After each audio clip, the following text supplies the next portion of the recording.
რეგიონში რომ უმნიშვნელოვანესი პროცესები მიმდინარეობს, თითოეული თქვენგანისათვის პრინციპში ცნობილია, რასაკვირველია მთავარი ამბავი არის ის, რომ სომხეთი და აზერბაიჯანი ერთმანეთთან საბოლოოდ და იმედს ვიტოვებ სამუდამოდ დაალაგდნენ, ვინ დაიდო ლომის წილი ამ შეთანხმებაში და ამ შერიგებაში ამ ორი სახელმწიფოსი, ვინ და ამერიკის შეერთებულმა შტატებმაო ბევრი თქვენგანი იტყვის დღევანდელმა ადმინისტრაციამო და ასეც არის განა არა ტრამპის ადმინისტრაციამ ძალისხმევა არ დაიშურა, რომელიც ამ ორი სახელმწიფოს ლიდერი ერთმანეთს შეხვედროდა ვაშინგტონში და ხელი მოეწერათ იმ შეთანხმებისათვის, რომელიც პრინციპში კონტურები კი არა ჩარჩო, ასე ვიტყვით, ან ზოგადად ამ შეთანხმების თაობაზე ჩვენ კი ვიცით, მაგრამ დოკუმენტები და არა დოკუმენტი გამოქვეყნდება უკვე შემდგომ და დეტალურად ჩავიხედავთ და ვნახავთ, როგორ დარეგულირდა, რა ფორმით დარეგულირდა ეს კონფლიქტი ორ სამკვდროდ გადაკიდებულ სახელმწიფოს შორის წლების და ათწლეულების განმავლობაში, თუმცა არ უნდა დავუკარგოთ არც წინა ადმინისტრაციას, ბაიდენის ადმინისტრაციამ დაიწყო ეს პროცესი, ჩვენ გვახსოვს ენტონი ბლინკენის ძალისხმევა, რომ ეს ორი სახელმწიფო, ამ ორი სახელმწიფოს ლიდერი დამსხდარიყდნენ ერთად და ერთხელ და სამუდამოდ აღმოეფხრათ კონფლიქტი, რომლის არსებობაში დაინტერესებული იყო, არის და მომავალშიც იქნება, მეთქი გავბედავ და ვიტყვი ყოველ შემთხვევაში მანამ სანამ რუსეთი ესეთი ამბიციურია, იქნება სწორედაც რომ რუსეთი, რომელიც აი ამ არეულობასა და ქაოსში ყოველთვის ითბობდა ხელს, ყოველთვის იჭერდა ამ ღვიე წყალში თევს და რომლის ინტერესის არის, რომ ყველა რეგიონი, ან ბევრი რეგიონი და მათ შორის კავკასიონის გადმოღმა რეგიონი, ანუ სამხრეთ კავკასიის რეგიონი იყოს არეული, რომ მერე მან საკუთარი ინტერესები იოლად გაატაროს თუ განახორციელოს. მოკლედ ამერიკის შეერთებულმა შტატებმა პირველ ყოვლისა მოუგო ეს გეოსტრატეგიული ამ ეტაპზე ყოველ შემთხვევაში ასეა და არ მგონია რომ აირიოს ვითარება, მოუგო ეს გეოსტრატეგიული ომი რუსეთს მოცემულ ეტაპზე და მისი ბაიდენის ადმინისტრაციის ან ტრამპის ადმინისტრაციის წვლილისა თუ წილის დაკარგვაც რასაკვირველი არ შეიძლება, თუმცა გარდა ამერიკის შეერთებული შტატებისა რასაკვირველი აღსანიშნავია უშუალოდ ამ ქვეყნების ლიდერების როლი მისია, რომ არა ფაშინიანი და მის მიერ სწორი სტრატეგიული პოლიტიკა მოკვეთა სიმსივნესი, რომელსაც ერქვა და ჰქვია ყარაბაღი და ასევე არ უნდა დავუკარგოთ არც ფაშინიანს და არც ალიევს რასაკვირველია, რომ არა ალიევის ასევე სწორი გეოსტრატეგიული პოლიტიკური თამაში, ვინიცის იქნება ვაშინგტონის ძალისხმევა უშედეგო ყოფილიყო ვაშინგტონის და არა მხოლოდ ვაშინგტონის, აქ ევროპის კონტინენტის ცალკეული სახელმწიფოების როლისა და მისიის გამოკვეთაც შეიძლება ემანუელ მაკრონი არსებითად იყო საფრანგეთი, არსებითად იყო დაინტერესებული ამ კონფლიქტის საბოლოო დარეგულირებაში, მაგრამ უპირველესად მაინც ჩემი აზრით ყოველ შემთხვევაში გარდა ფაშინიანისა, ალიევისა, მაკრონისა, რომლის როლიც არ ჩანს თითქოს, რომელიც არ ჩანს ამ პროცესში ასე ღიად ტრამპისა თუ ბაიდენისა, პირველ ყოვლისა აღსანიშნავია და გამოსაკვეთია როლი უდიდესი ჩემი მოსაზრებით, უგამოცდილესი ჩემი მოსაზრებით და უბრგევესი ჩემი მოსაზრებით პოლიტიკოსისა, რომელსაც ერდოღანი, თურქეთის ლიდერი ერდოღანი ჰქვია, რომელიც ბევრჯერ მithქვამს და ახლაც გავიმეორებ, ეს არის კაცი, რომელიც არა თუ თურქეთის გაძლიერებაზე ზრუნავს, ეს გასაგებია პრაქტიკულად ყველა ლიდერი თურქეთისა, ასე მაგალითად სულეიმან დემირელიც კი, ხო, ცდილობდა თურქეთის გაძლიერებას და ეს არ ახალი ამბავია, არამედ გაეჯიბრება ხოლმე საკუთარი როლის წამოწევით ისეთ დიდ ლიდერს თურქეთის ისტორიაში და არა მხოლოდ თურქეთის ისტორიისათვის თუ ისტორიაში, როგორიც არის ათათურქი და ათათურქსაც კი შეუთვლის ხოლმე ასე ვიტყვი, რომ მე არ ვარ შენზე სუსტი, მე არ ვარ პირი, რომელიც შენ თურქეთის, თანამედროვე თურქეთის ისტორიაში პირველობას დაგითმობ. არა, ეს ესე ღიად არასოდეს რამდენადაც მახსოვს არ თქმულა, მაგრამ სწორედ ამგვარი ან ათათურქის მასშტაბის სახელის დატოვების სურვილი, წველი სურვილი კი აქვს უკვე დასალიერისკენ მიმავალ კარიერის დასალიერისკენ მიმავალ ერდოღანს და აქ ძალიან საინტერესოა, რომ მან ერდოღანმა აბსოლუტურად სწორედ წაიკითხა სწორედ და სტრატეგიულად წაიკითხა ფაშინიანის პირველ ყოვლისა, გასაგებია რომ აზერბაიჯანს ის ყოველთვის უჭერდა მხარს, მაგრამ პირველ ყოვლისა ფაშინიანის გავასწორებ ცოტა კამერას სკვერის ნემართვით, ფაშინიანის ის თქმული თუ არ თქმული მესიჯები, რომლებიც გულისხმობს სომხეთ-თურქეთის ურთიერთობების დარეგულირებას. ფაშინიანის შესანიშნავად ხვდება, რომ თუ ჩარჩებოდა სომხეთი იმ გეოპოლიტიკურ ჩიხში, რომელშიც არის გეოგრაფიული მდებარეობიდან გამომდინარე, თუ ჩარჩებოდა ამ შემთხვევაში სომხეთს როგორც ქვეყანას გამოსავალი არ ჰქონდა. რუსეთმაც გულახდილებით თუ ვიქნებით, მისცა ამის საბაბ მიზეზები, რომ ამგვარი დეიზოლაციის პროცესი პოლიტიკა დაეწყო სომხეთს იმისა და გამო და იმ მიზეზით თუ მაშინ უფრო ზუსტი რომ იყო, როდესაც არა დაუჭირა მხარი სომხეთს ყარაბაღის ბოლო ორ კონფლიქტში, მცირეხნიანში და შედარებით დიდხნიანში და როდესაც პრინციპში თუ მართებულად ვიქნები გაგებული, მიუგდო საჯიჯგნად მიუგდო სომხეთი აზერბაიჯანს, რომელიც შეუდარებლად ძლიერია. თუ ვინმე არის სუსტი ჩვენს რეგიონში, კავკასიის რეგიონში, ამ სამი რესპუბლიკიდან გეოპოლიტიკურადაც სუსტი და ორიენტაციით სუსტი და სამხედრო თვალსაზრისითაც სუსტი, ეს რაოდენ სამწუხაროც არ უნდა იყოს, არის საქართველო. კარგით, ამაზე სხვა დროს ვილაპარაკოთ, პრინციპში ყველაფერი ვიცით, მაგრამ მაინც ამასობაში კი არა, პარალელურად განვითარდა შემდეგი პროცესი, უშუალოდ საქართველოში. საქართველოს დე-ფაქტო ხელისუფლება იძულებული იყო გამოხმაურებოდა სომხეთ-აზერბაიჯანის კონფლიქტის პრაქტიკულად სრულად დარეგულირებას და მიესალმა სხვადასხვა დონეზე და მათ შორის პრემიერი კობახიძეც და თუ არ ვწდები ის რუსი შალვა პაპუაშვილიც და მაკა ბოჭორიშვილიც, პაპუაშვილზე არა ვარ დარწმუნებული აქედან გამომდინარე, მოდი მარტო კობახიძეზე და დე-ფაქტო საგარეო მინისტრ ბოჭორიშვილზე ვიტყვი, რომ შემდეგს რომ ისინი მიესალმენ ამ კონფლიქტის დარეგულირებას, აღნიშნეს რომ და ერთგან გაჰკრთა ამგვარი რამ წასდა რომელიღაც მათგანს, რომ კარგი იქნებოდა თუ თბილისის იქნებოდა გამოყენებული ამ პლატფორმისთვის, თბილისის იქნებოდა რაღაცა ინტეგრირებული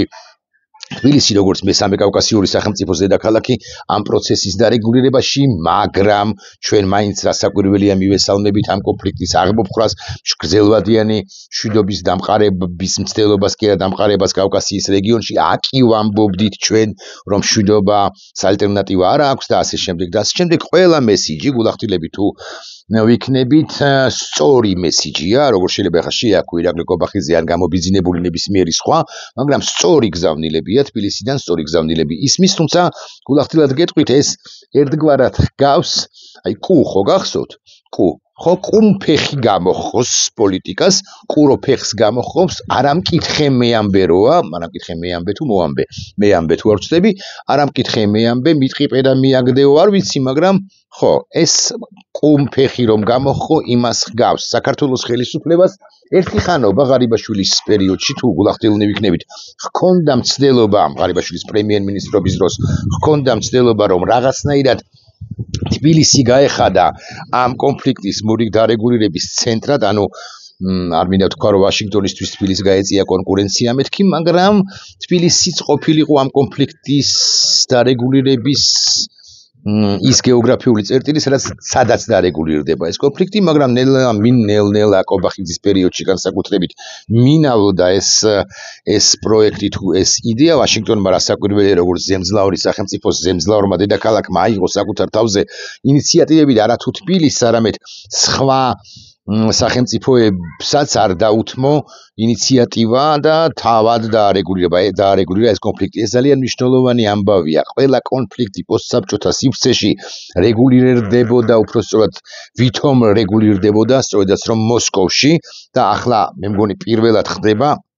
როდესაც არა თუ მოსკოვში, არამედ მოსკოვის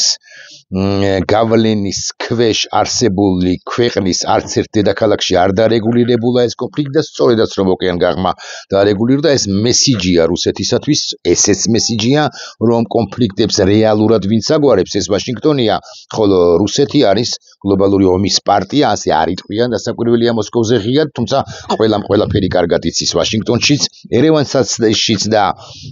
ბაქოშიც ბრიუსელშიც, პარიზშიც, ბერლინშიც, რომშიც, მადრიდშიც თუ ლონდონშიც, რომ რუსეთი და მოსკოვი არის სწორედაც რომ მოსკოვი და რუსეთი არის გლობალური ომის პარტია ან deep state იმ გაგებით, რომელსაც ომი სოფლიოში უნდა ხო აუქნიოთ ხელი ცალკეულ მწერებს, რომლებიც შეიძლება კადრში შემოვიდნენ. ეს მნიშვნელოვანი ამბავია. ეხლა კუმფეხი გამოყოს კონტექსტში ხო, ეს ასეა რასაკვირველია, მაგრამ პარალელურად აკი გითხარით თუ არ მithქვა მსჯერდა ახლა გეტყვით, რომ შედგა საუბარი ფაშინიანსა და დე-ფაქტო პრემიერ-მინისტრ, ანუ პრემიერ-მინისტრ სომხეთისა და პრემიერ-მინისტრ საქართველოსი ამ ორ ლიდერს, ამ ორ პოლიტიკოს, თუ გნებავთ ასე ვიტყვი, შორის ფაშინიანმა დეტალურად გააცნო ირაკლი კობახიძეს იმ სამშვიდობო პროცესის თაობაზე, რომელიც ჩამოყალიბდა და რომელიც შედგა და რომელიც დაგვირგვინდა ვაშინგტონში მიღწეული შეთანხმებით და ირაკლი კობახიძეს ცხადია მიესალმა ამ ყველაფერს. მაგრამ აქ სხვა საკითხები შემოდის და როგორ გონია შემთხვევითი ამბავია თუ არა ის, რომ რეჯეპ ტაიპ ერდოღანმა მიიღო თან როგორ მიიღო ზარზეიმითა და ძალიან ესეთი ხმამაღლა და ზარზეიმით და პომპეზურად მიიღო საქართველოს და როგორ გონია ერდოღანმა არ იცის რომ ის დე-ფაქტო პრეზიდენტია. ქართული ოცნების გვერდი, სოციალური მედიის გვერდი, მომხრე მედიის, სახელმწიფო მედიის ვებგვერდები სულ გვაცნობენ ინფორმაციას იმის თაობაზე, რომ აგე შეხვდა ყაველაშვილს ერდოღანი, ეს ესოდენ მძლავრი ლიდერი ამ რეგიონისა და უფრო ფართოდაც რასაკვირველია, იმიტომ რომ რეგიონალური დიდი მოთამაშეა თურქეთი, რომელსაც აქვს პრეტენზია,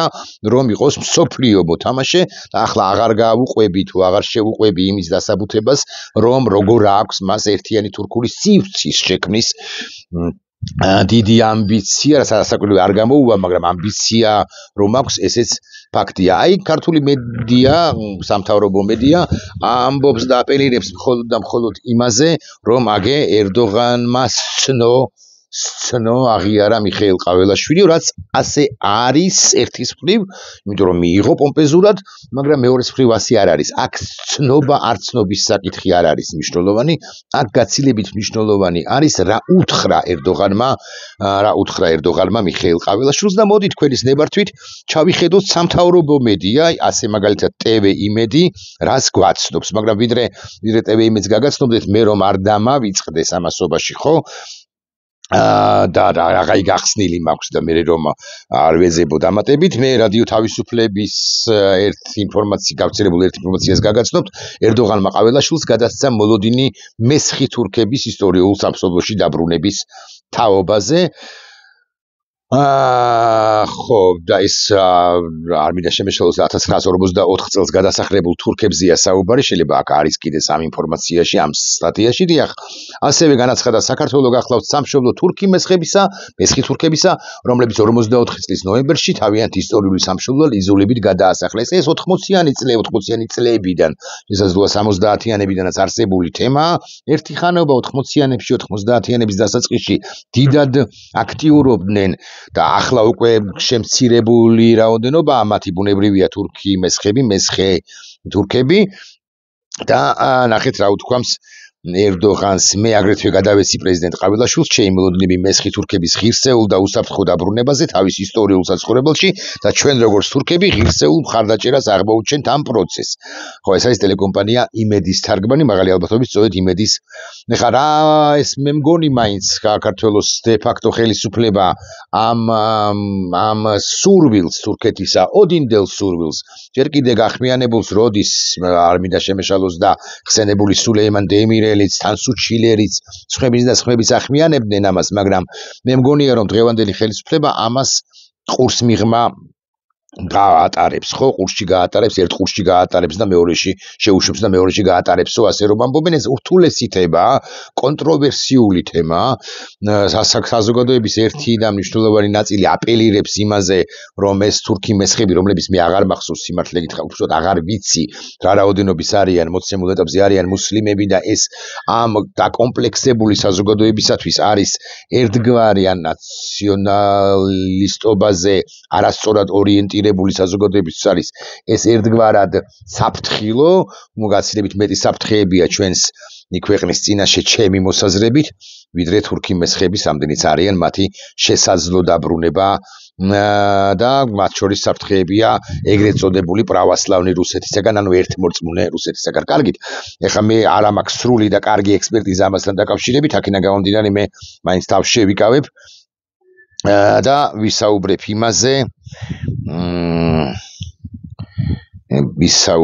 იმაზე, რას ავრცელებს ამასობაში ასე მაგალითად იმედი, იქ რაღაც სისულელეები წერია, რასაკვირველია, რადიო თავისუფლებაზეც აგე რაღაცა ამფავია და მე აღარ აქვს ამას მნიშვნელობა, იმიტომ რომ მე მინდა რომ ყაველაშვილამდე ჩავიდე, ყაველაშვილის მიერ გავრცელებული და ყაველაშვილი რეჯეპ ტაი ერდოღანს კარგი იქნება თუ 4 სექტემბერს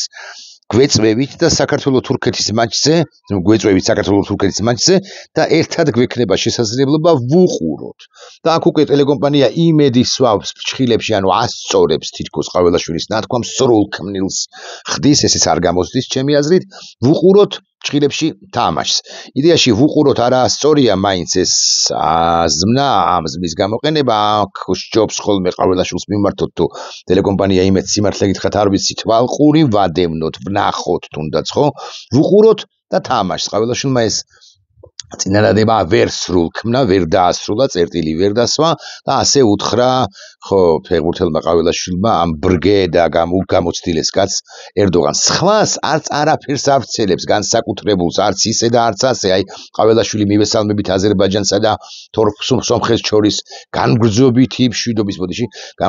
მშვიდობის დამყარებისთვის გადადგმულ ნაბიჯებს. ეს ნაბიჯები არ არის და განგრძობითი მშვიდობა არ არის. ეს არის სრულყოფილი შეთანხმება სომხეთსა და თუ აზერბაიჯანს შორის და დაკნინება ცოდნი იმის გამო რომ არ იცი ან იცი, მაგრამ შეგნებულად აკნინებ ამ პროცესს, ხო? რომელმაც ხელი უნდა შეუწყოს რეგიონის მშვიდობისა და სტაბილურობისკენ სვლას. ყაველაშვილის ფორმალისტური, პროტოკოლური სიტყვებია, რომელიც უთუოდ უთხრეს მას ესე წარმოთქვიო. საერთოდ იმედი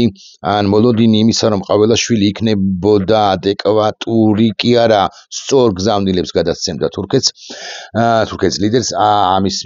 მოლოდინი ასაკურველი არც არავის არ ქონდა. მაგრამ ახლა ვიკითხოთ, ვინ იყო ინიციატორი ამ შეხვედრისა ერდოღანსა და ყაველაშვილს შორის, მცოდნე ერდოღანსა, ბრგე ერდოღანსა და უვიც ყაველაშვილს შორის. ეს კითხვა დავსვათ, ალბათ ეს ყველაზე საინტერესოა და მე ანკარიდან მოწოდებული და ობიექტური ინფორმაციით მე გეტყვით, რომ ეს შეხვედრა დააჩქარეს, ასე უნდა ვთქვა, ოდნავ გვიან დაახლოებით ერთ კვირაში და არა მაინც 12 აგვისტოს დიდგორობა დღეს უნდა შემდგარიყო ეს დაახლოებით აგვისტოს მიწურულს სექტემბრის დასაწყისში და ერდოღანის ადმინისტრაციამ უფრო სწრაფად ამ შეხვედრის გამართვა მოითხოვა, სწორი სიტყვაა და თვითონაც გადადგა ნაბიჯები, რომ ესოდენ პომპეზურად დახვედროდა დე-ფაქტო პრეზიდენტს და რატომ ვინმე იკითხავს და მე გეტყვით, რომ მთავარი გზავნილები ჰქონდა უშუალოდ გადასაცემი ერდოღანს არა იმდენად ყაველაშვილისთვის, რამდენადაც დე-ფაქტო მმართველისთვის საქართველოსი ბიზინა ივანიშვილისათვის და პრეზიდენტად რომ მუშაობს ეს კაცი საუკეთესო არ არის ჩემი აზრით, მაგრამ საუკეთესო შუამავალ შიკრიკად მიიჩნია ანკარამ ერდოღანის მესიჯების გადაცემისათვის ბიზინა ივანიშვილისათვის და ახლა მე გეკითხებით რა შეიძლება, ანუ მართლა რა საჭიროებაა, ხო? აი ამ турბულენციაში, ამ საინტერესო პროცესში რა საჭიროებაა იმისა, რომ ყაველაშვილი შეხვედრო და ერდოღანი შეხვედრო და ყაველაშვილს და მე გეტყვით ჩემი ინფორმაციით რაზე იყო საუბარი, ანუ რა გზავნილები დააბარა, ალბათ ყველაზე სწორი სიტყვაა ერდოღანმა ყაველაშვილს ბიზინა ივანიშვილთან და ეს გზავნილები არის შემდეგი, რამდენად კარგად ჩამოიტანს და საკუთარ ინტერპრეტაციას არ დაურთავს თუ შეუძლია მიხეილ ყაველაშვილი ბიზინა ივანიშვილისთვის, ეს ღმერთმა უწყის, მაგრამ მაინც. ეს ხო, აქვე ვიტყვი, რომ ერდოღანი ბუნებრივია ივანიშვილს ვერ შეხვდება, იმიტომ რომ ამ უკანასკნელს არ აქვს ფორმალისტური თანამდებობა და ოლიგარქს შეხვდეს ესეთი ბრგე და ესეთი გამოცდილი და ასეთი არა მხოლოდ რეგიონის მოთამაშე, არამედ უფრო ფართო ხედვების პირი, როგორც რომელიც არის ერდოღანი, ეს უბრალოდ არც წაიკითხებოდა, მალული თუ ფარული შეხვედრა ვერ შედგებოდა მათ შორის, ერდოღანი ვერ ჩამოვიდოდა ეხლა აბას თუმანში ან ივანიშვილს ვერ სთხოვდნენო გადაფრენილიყო ანკარასა თუ სტამბოლში. ახლა რაც შეეხება თემას რა უთხრა მაღალი ალბათობით ერდოღანმა ყაველაშვილს, ეს არის შემდეგი, რომ აქ ამ რეგიონში სამთა კავშირი უკვე შედგა. ეს არის საქართველოს სამი მეზობელი, სომხეთი, საქართველოს მეზობელი, აზერბაიჯანი, საქართველოს მეზობელი და ამავდროულად სომხეთის მეზობელი და მე ვიტყვი კიდე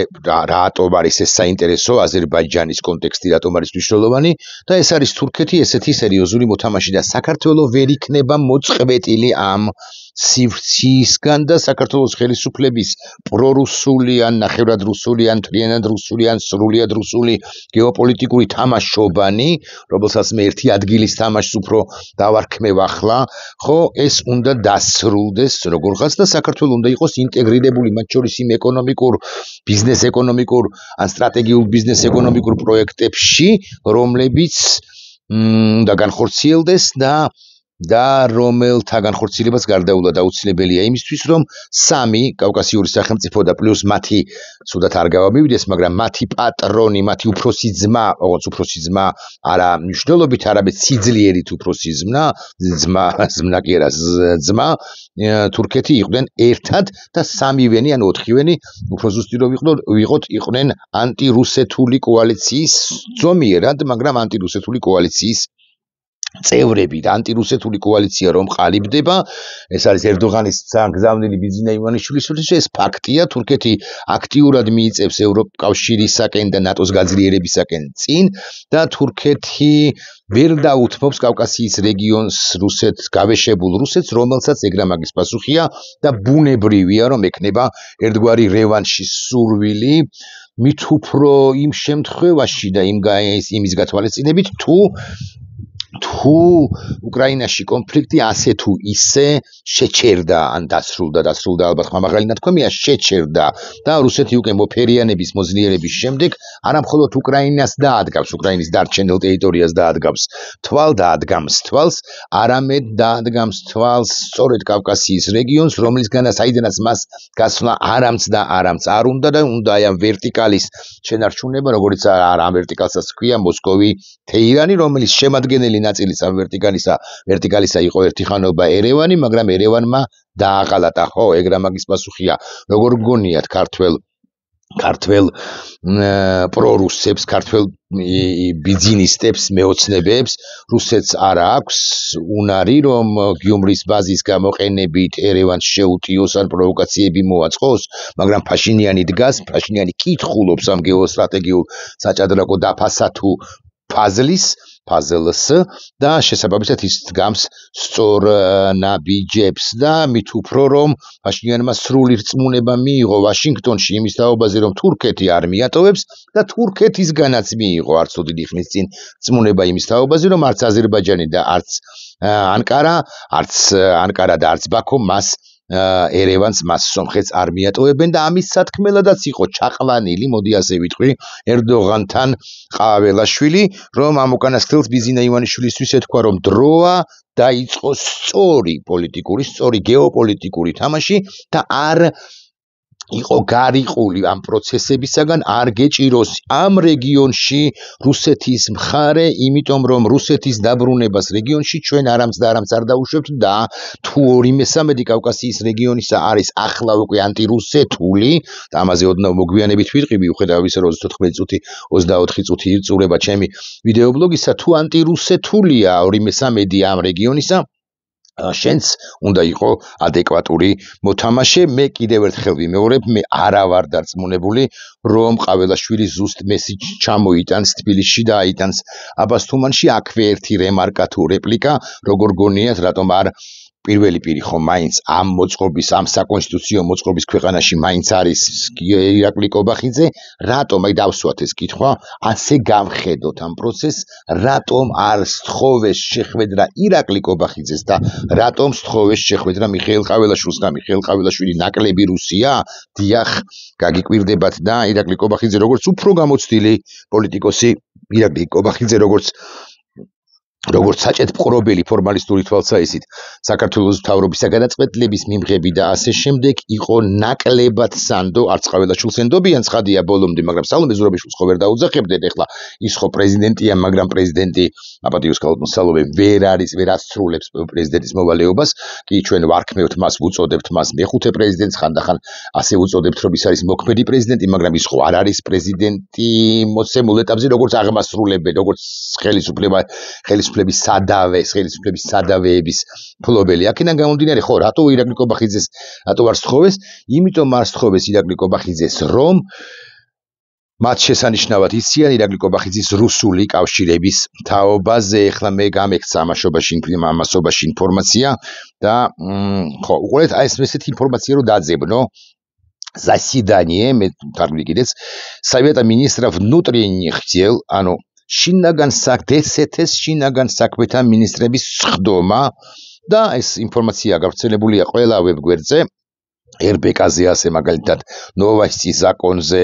ხო, AFT TV Ruze, TRT Global-ზე, ინტერნეტ პორტალ SNG-ზე, Novosti Mail-ზე, არ ვიცი რა, News Mail-ზე უკაცრავად, ხო, Kommersant-ზე, Vzglyad-ზე და ასე შემდეგ და ასე Oxur-აზე, Oxur ანუ აზერბაიჯანულ საიტზეც და ბევრგან სხვაგან. Აი ეს შეხვედრა გაიმართა, ესე იგი, დღეს ჩვენ გვაქვს არბინა შემეშალოს 13-12 რიცხვში, ანუ გუშინ შინაგან საქმეთა მინისტრების შეხვედრა SNG-ში პეტერბურგში და გაგიკვირდებათ და არ მონაწილეობდა ამ შეხვედრაში აზერბაიჯანის შინაგან საქმეთა მინისტრი, რომელმაც ღიად თქვა, რომ არა თუ ახლა, არამედ აწი მომავალში აზერბაიჯანი მსგავსი ფორმატის შეხვედრებში არ მიიღებს მონაწილეობას, იმიტომ რომ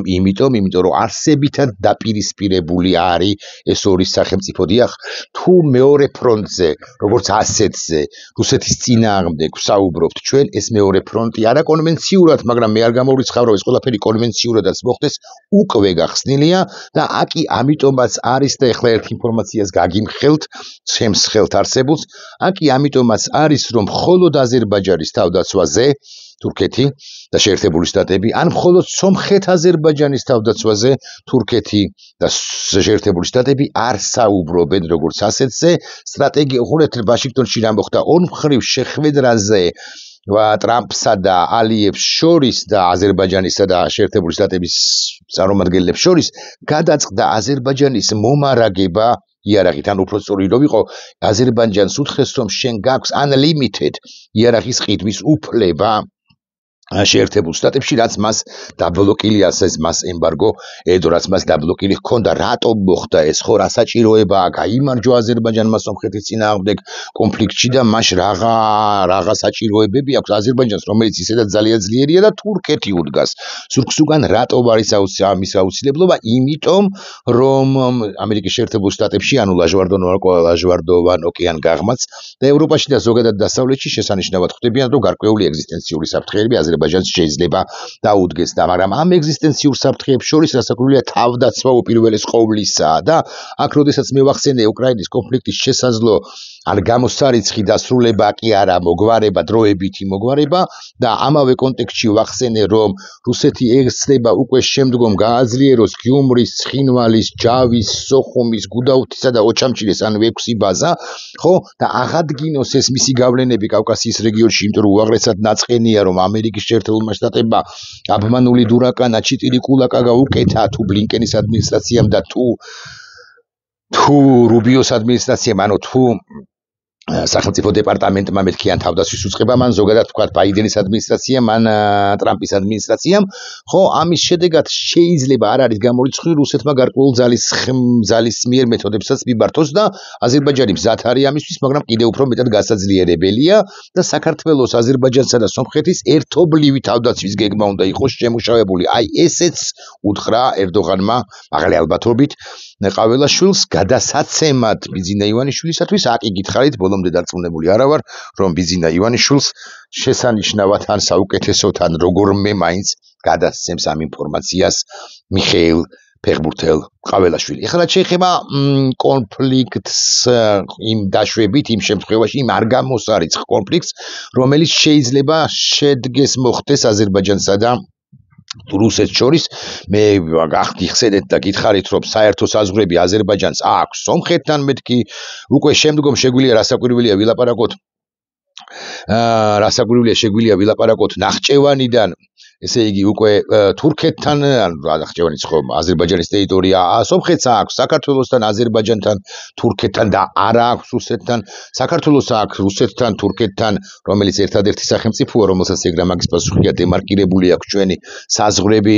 დემარკირებული ხას უსვავ თუმცა ტერიტორიული მთლიანობას ცხადია თურქეთის აზერბაიჯანის და სომხეთის ცნობენ და ეს ძალიან მნიშვნელოვანი პოინტია იმიტომ რომ ქართული ოცნების წარმომადგენლები არ შემოვარდნენ აქ და რაღაც ისულები არ იბჟუტურონ გავიდა ამასობაში 30 წუთი და საქართველოს თქვი თურქეთი თქვი და ასე შემდეგ თურქეთს აქვს საქართველოსთან და სომხეთთან და ასე შემდეგ აზერბაიჯანთანაც უკვე ნახჭევანს გულისხმობ გავიგეთ ეს ყველა მაგრამ აი აზერბაიჯანს აქვს თუ არა საზღვარი რუსეთთან ბევრმა ცხადია იცის პრობლემს მე დავღეჭავ და ესე ვიტყვი ეს არის მაინც ესე ვიტყვი მახაჭკალიდან ანუ დაღესტანიდან რამდენიმე შეგვიძლია ვთქვათ კიდეც პრინციპში მოკლედ რამდენიმე 1000 კილომეტრში შემიძლია დაახლოებით გითხრათ ეს არის დაახლო ხო შემიძლია გითხრათ რომ თუ დამხარჯავთ ახლა ამაზე მოკლედ მთელი კასპიის ზღვის ჩამოსწვრივ ალბათ სწორი სიტყვა და უკიდურესი დასახლებული პუნქტი კასპიის ზღვის პერიმეტრზე ეს არის მაგალითად სამური რომელიც ძალიან ახლოს არის და შემიძლია კიდევ თქვა ესეთი პრიმორსკი ესეთი პატარა სოფლუკა ანუ დაბა უფრო ზუსტი რო ვიყო და მე უკვე ესე იგი მოვატრიალოთ ეს რუკა და გაჩვენოთ რომ ეს არის აზერბაიჯანის ტერიტორია არ გამოირიცხება და ამაზე წერს რამდენიმე ვებგვერდი აზერბაიჯანული რომ გარკვეული სამხედრო ესკალაციაც კი მოხდეს ამ ანუ დაღესტნიდან აზერბაიჯანის და აზერბაიჯანიდან დაღესტნის მიმართულებით რუსეთის და აზერბაიჯანის შეერაღებულ ძალებს შორის გარკვეული პერიოდის შემდეგ თუ რუსეთი მოფერიანდება და ესოდენ გადაიძაბება ურთიერთობები აზერბაიჯანსა და ბაქოსა და მოსკოვს შორის მეც გულახდილად გეტყვით იმიტომ კი არა ეს აუცილებლად მოხდება არაბეთ იმიტომ რომ ყველა თამოყვარე სახელმწიფო ამგვარ სცენარსაც განიხილავს რომ რამე სამხედრო ესკალაცია არ მოხდეს და აი ერდოღანი აქ შემოყავს ისევ ერდოღანის მესიჯები ყოველაშვილისთვის აქ შემოყავს ფაშინიანის ზარი საუბარი პრემიერად წოდებულ კობახიძესთან აქ შემოყავს ფაშინიანმაც ხომ რეალურად ივანიშვილისთვის გაახმიანა მესიჯები რომ ჩვენ უნდა ვიყოთ ერთნი და დაამთავრეთ ეს რუსული პოლიტიკა ეს იყო დაახლოებით გზამდელი ჩვენ არ შევუშინდით მოსკოვს და თქვენ რაღა გაშინებთ კი ივანიშვილს აქვს სათქმელი რომ თქვენ სადა ხართ აბა მოსკოვიდან თუ რუსეთიდან თქვენგან შორს არის მოსკოვი ხო პირდაპირ საზღვარი არა გაქვთ და ასე შემდეგ მაგრამ აქ კონცეპტუალურ მიდგომაზეა საუბარი მაშ დაუშინდება თუ არა უბრალოდ ახყვება თუ არა მოდი აი ესე ინტერპრეტაციით წარმოვთქვათ ეს პრაქტიკულად ბოლო წინააღმდება ამ ვიდეო ბლოგისა ახყვება თუ არა დახვება თუ არა ალბათ უნდა დავურთოთ დახვება თუ არა ერდოღანის გზავნილებს ივანიშვილი პერსონალურად გაიგებს თუ არა ის შეისხორცებს თუ არა გაისიგრძეგანებს თუ არა რომ აი მათ სამთა შეკრეს კავშირი ხო არის გარდაულად აუცილებელი მათ სამთა შეკრეს როგორ არის მევხის ტყავსანში მაშინ დავსერჩოთ ხო რა გაგვახსენდა თორე ეხლა რა დროს მევხის ტყავსანია მათ ქართულზე მათ სამთა სხვანაირად ყოფილა სრულიად ხო მათ სამთა გმირთა მნათობთა სჭირს ერთმანეთის მონება არა მონება პირდაპირ მნიშვნელობით არ უნდა გავიგოთ რასაკვირველია მათ სამთა გმირთა მნათობთა სჭირს ერთმანეთის მონება სამთა ფერთა საკებელთა ლამის ლექსთა უნდა ვლენა ხო დიახ ეს სამის ერთობა მე ბოდის ვიხდი რომ არასწორი რუსთაველთან პირველ ყოვლისა რუსთაველის ცოდნეებთან რასაკვირველია ხო აუცილებელია რომ ეს სამეული და დამატებით პლუს თურქეთი იყვნენ ერთად რათა კავკასიის რეგიონი სრულად დაკარგოს რუსეთმა რომელსაც მოუნდება აქ რევანში ამ რეგიონში და არ უნდა მოხდეს ისე და ბოლო წინააღმდებას ვიტყვი რომ რუსეთმა გამოიყენოს საქართველო ამ ორი პრაქტიკულად ანტირუსეთულად ჩამოყალიბებული სახელმწიფოს წინააღმდეგ რისი ალბათობაც ძალიან დიდია მაშინ და იმის გათვალისწინებით როდესაც ამ ქვეყანას მართავს ბიზინა ივანიშვილი მაშველი ეს ბიზინა ივანიშვილისთვის გადაგდებული ეს ბიზინა ივანიშვილისთვის გადაგდებული მაშველი რგოლია კი არა შეთავაზებაა გასაწირი ბიზინა ივანიშვილისათვის თუნდაც იმიტომ რომ თუ ბიზინა ივანიშვილი ამ ოფერს ამ წინადადებას ვერ წაიკითხავს ვერ მიიღებს არ მიიღებს მე უკვე სათქმელი არ გქონდეს რომ რატომ აქამდე არ გამაფრთხილეთო გაფრთხილებდნენ გრიგოლიჩ და ეს გაფრთხილება უნდა მიიღო ბიზინა ივანიშვილს აფრთხილებენ ალბათ ეს უკეთესი სათაურია ბიზინა ივანიშვილს აფრთხილებენ სამი ძახილის ნიშანი ერდოღანი, ფაშინიანი და ალიევი ალბათ გვესათაურად ნახვამდის